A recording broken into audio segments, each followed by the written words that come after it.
the hedge. In other words, the hedge has been broken. And stand in the gap before me for the land, that I should not destroy it, but have found none. Therefore have I poured out my indignation upon them. I have consumed them with the fire of my wrath. Their own way have I recompensed on their head, saith the Lord.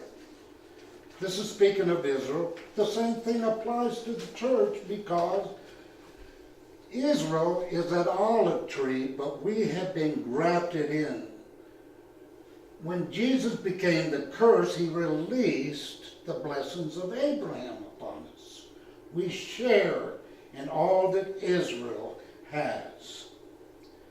We can see this very thing about a broken hedge, because Satan spoke to God about a hedge of protection that was around Job, and asked for God's permission to lower it. As we see here in Job 1:1, that's what he did. Now in verses 9 through 12, notice what he says. Then Satan answered the Lord, and he says, does Job fear God for naught?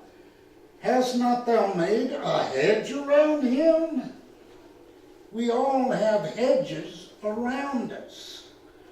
And when you see someone suffering for whatever reason it may be, there's a gap there, and God is looking for someone to make up the hedge and stand in the gap for that person. This is intercessory.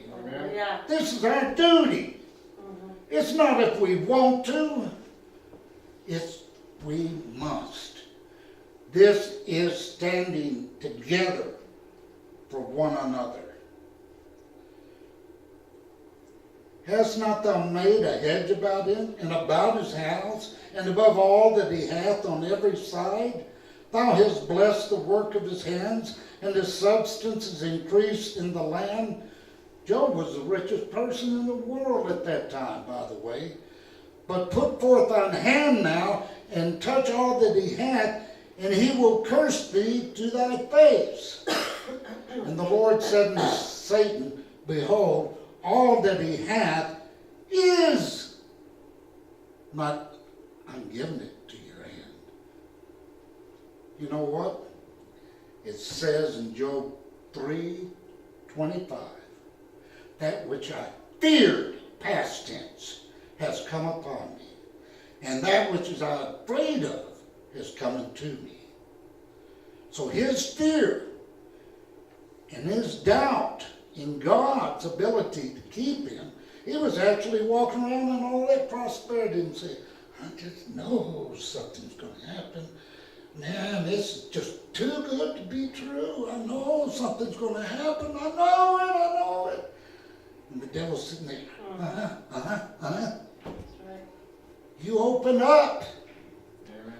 You open up the floodgates of hell. And now I can do whatever I want to. God said he is in thy hand, in thy power.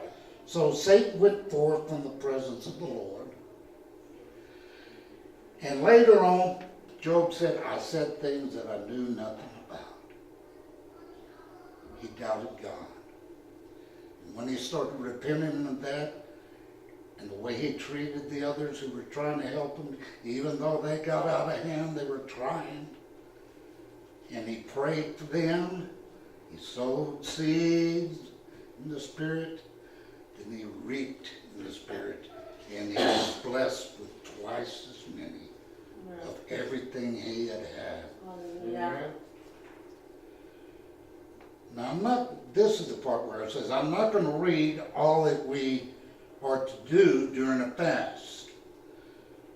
It says, it starts out in the 28th chapter of Isaiah, is not this the fast that I have chosen? And then he outlines what we are to do in the fast. So I want to focus on verses 12 and 14 in it.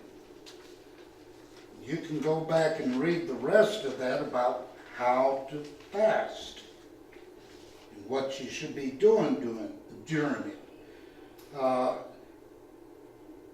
In verse 12, it's speaking of intercessory prayer. However, in verse 14, it speaks of riding in the high places of the earth, meaning taking and using our God-given authority in this world and being fed with the heritage of Jacob, our father, is how it closed out that chapter about prayer and fasting. Now, there's all kinds of types and shadows involved in what we're going to see. Types and shadows mean pointing to the future. These things, just like when Abraham was offering up Isaac, Isaac was a type and shadow of Jesus. And I always love that because Abraham told his servants before they went up there, he says, man, keep our donkeys. Me and the lad are going up to sacrifice in the Lord, and we will return. Amen. So he knew the Lord would provide, and that's where we get Jehovah Jireh, the Lord provides. Amen. Because that ram, another type and shadow of Jesus, was stuck in the thicket. So, now, we're going to see these types and shadows. We're going to see the different spirits that work, and types and shadows of the Word, and what happens in intercessory prayer. The word for intercessory in the Hebrew is transliterated pagah, which means to impinge by accident or violence, light upon, fall upon in hostility, to attack and to reach the mark. What did Jesus say about, Paul in Hebrews, or Romans, at the 8th chapter, about the Holy Spirit intercedes through us with groanings which cannot be uttered. In other words, we don't know, but we happen to fall upon it in the Spirit, allowing the Holy Spirit to pray through us. Now here's an example. In Esther 4:14, it says, For thou altogether holdest thy peace at this time. Then there shall be enlargement and deliverance arise to the Jews from another place. But thou and thy father's house shall be destroyed. And who knoweth whether thou art come to the kingdom for such a time as this? You will also find in the 8th verse before that he says, make supplication, make intercession.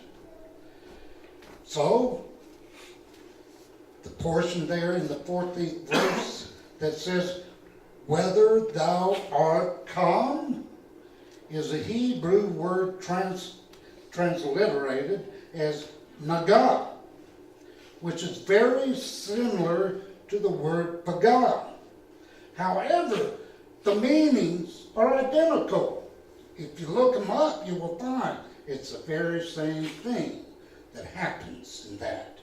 Falling upon, being violent, and the violent take it by force. And why not? After she made intercession for Mordecai and the Jews against the wicked plans of Haman, which he stood